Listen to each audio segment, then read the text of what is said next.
Hey guys, and welcome to your daily mobility flow. I'm rocking some ginger tea today because I'm shooting this at 4:30 at night and caffeine would be a bad idea. We're gonna start with some cat-cows. So we are gonna start on all fours from right here.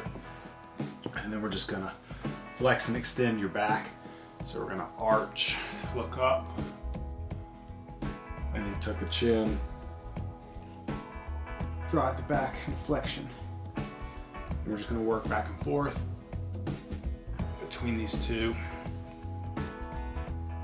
for, let's say, 10 reps. This is number 2. Starting number 3. Don't rush through it. Really try to get to your end range of motion.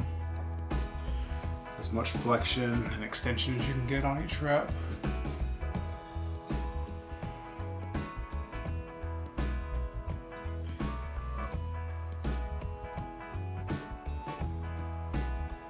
Keep working back and forth your own pace.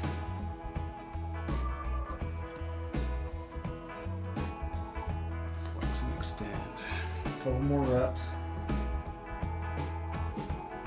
Not gonna lie, today I am very sore. My legs sitting down to the toilet is not a fun thing to do today. Or stairs. Stairs hurt. Flex and extend. A couple more. This is gonna be the last one. Big arch. Big flex. If you want to know what I did, I'll tell you. If we get 10 likes on this video and 5 comments, 10 likes, 5 comments, and I will write in the comments what I've done for the last 2 days of working out, and you'll understand why I'm so sore. All right, we're gonna work on your butt a little bit next. So we're gonna hit this pigeon, but we're gonna do kind of lazy pigeon. So we're gonna go 90-90 and not extend that leg out. And then we're gonna work to this front side. Okay, try to get a little bit more rotation. You should be able to because you're not forcing this leg back and extended. Relax that back leg. And let's work down towards that knee, chest to the knee, to open up the hips. Change ankles a little bit, so I'm trying to close down without staying arched and lean down. I want to rotate and lean. Okay, we're gonna hip flip. So I'm just gonna switch sides. Oh, maybe this was a bad idea. My butt is so sore that rolling like that, that was not comfortable. That was tender. This is gonna be fun. Let's do it. So spend about 10 to 15 seconds here, and then we're gonna roll to the other side and lean over that knee.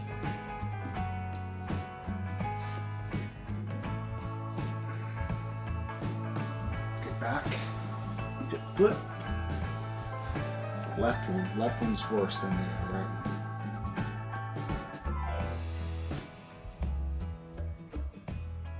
From a soreness perspective.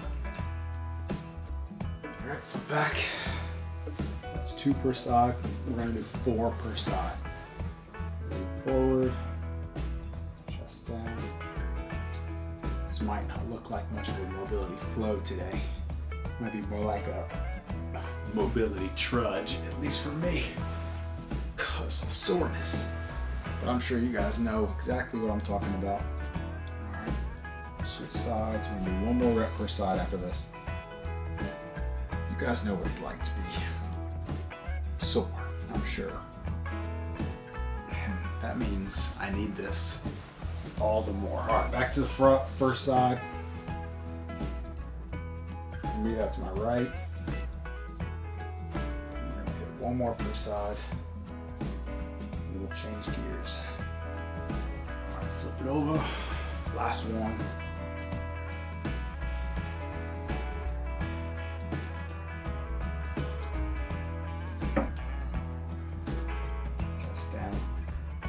To lay down on there. This might be a good thing to point out. Getting lower isn't always better if it's from a flexion perspective. We just did that back extension, back flexion, extension, flexion drill with the cat-cows. If I just round over my back and sit down, I actually don't get the same stretch as if I stay neutral and I lean forward. This is a much bigger stretch, and it's because of the way that your hips are operating. My hips stay here. Think of them like a fishbowl. If my fishbowl stays even, but my back goes over, I don't get the same effect on my glutes. So it happens for your hamstrings too. So by staying upright and tipping forward, I'm taking my hips with me instead of leaving them back. And that, since the glutes are hip extenders, gets you the bigger stretch. All right, let's rest for a second out of that. Come back to base.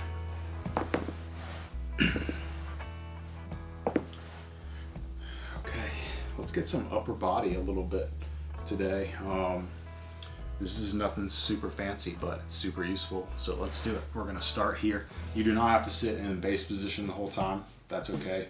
If you wanna just sit or even stand, go for it, no problem. I'm not gonna stand because then it won't be in the frame because I'm so tall. We went over that yesterday. But let's go over the top. So we're gonna reach down back behind, then we're gonna add in some pressure on top of the elbow just to get the arm set back a little bit. I'm not gonna try to shove my arm as far down as possible. But instead what I'm gonna do is I'm gonna set it, and then I'm gonna use my head, the back of my head, to add in a little bit of pressure back to that tricep. So the way that this works is the triceps actually, they're called tri for a reason because there's 3 heads, but this is the longest position we can have the tricep in. It's going back, over, and then down, which is why if you do tricep extensions here, you tend to get more sore than tricep extensions here because it's a little shorter range. There's not as deep of a stretch. The more stretch there is on any given movement, like exercise, the more likely you are to get sore. But this is a great time to get into your ribs, into your lats too, your serratus and your lat by just adding in some side to sides. Just push those ribs out and arch. You kind of find that rib cage or maybe even hit your lats at the same time. All right, it's chin chins. There's quite a bit of time. Push the elbow. Don't shove it down there, just push the elbow back and add in some pressure from the back of your head. And then we're gonna get that side to side leans. A little bit of a talk like this because of the way your serratus and your lats and your traps and some other muscles in your chest kind of contribute to breathing. It's not, your diaphragm does the majority of the work, but other muscles assist in breathing, which is why if you really need to take a deep breath, you might do something like this. Traps, serratus, this elevation, help pull in air. Okay, let's go back to the first one. So I'm going back to my first arm. We want to set, add the head, push back just a little bit, and then we'll get that side to side kind of drop. So you may not feel a huge stretch in your tricep here. You may. Don't feel like you got to shove that arm any further back. Just be kind of here and here. All right, let's get back to that first one. Sorry, second one. So my left for the second time.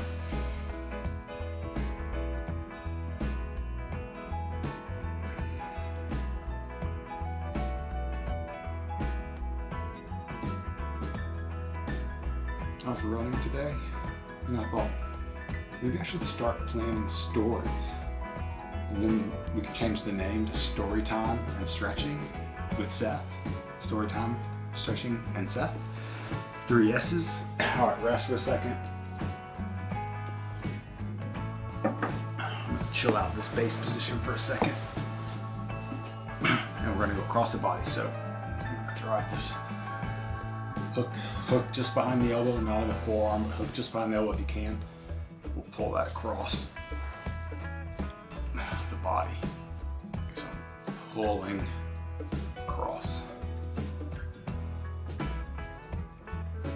like to leave my palm up rather than down, palm up. But I pretty much always like when I'm messing around with my shoulders, whether it's like pec stretching or delt stretching, or even through the scapula, I like to leave my shoulders set into external rotation. Like this is external rotation, so I'm externally rotating, pulling across. It's just a more safe, I guess is a good way to put it. Switch sides. Position for your shoulder to be in. You always get a little bit extra range of motion in internal rotation of the shoulder. I'll show you what that looks like in a second. But you should almost feel this through the upper back as much as anywhere else, not just through just the shoulder, but through the scapula area. So when you internally rotate, when you dump your shoulder kind of out of the socket, I'm not saying that necessarily dislocated, I'm just saying, you know, if you watch here, as I internally rotate and drop my shoulder down, when I set my shoulder back and down and I go to internal rotation, I get kind of limited. But if I'm willing to dump this shoulder forward, oh, I didn't even mean to move my hand down, but you saw it happen. This is as far as I can. When I dump that shoulder forward, I automatically get more. But this is not a great position for the shoulder to be in, right? I want it set back, which is why people tend to get hurt. Let's get that one more time. Who don't have adequate range of motion at the shoulders, internally, they don't have adequate internal rotation, so internal rotation.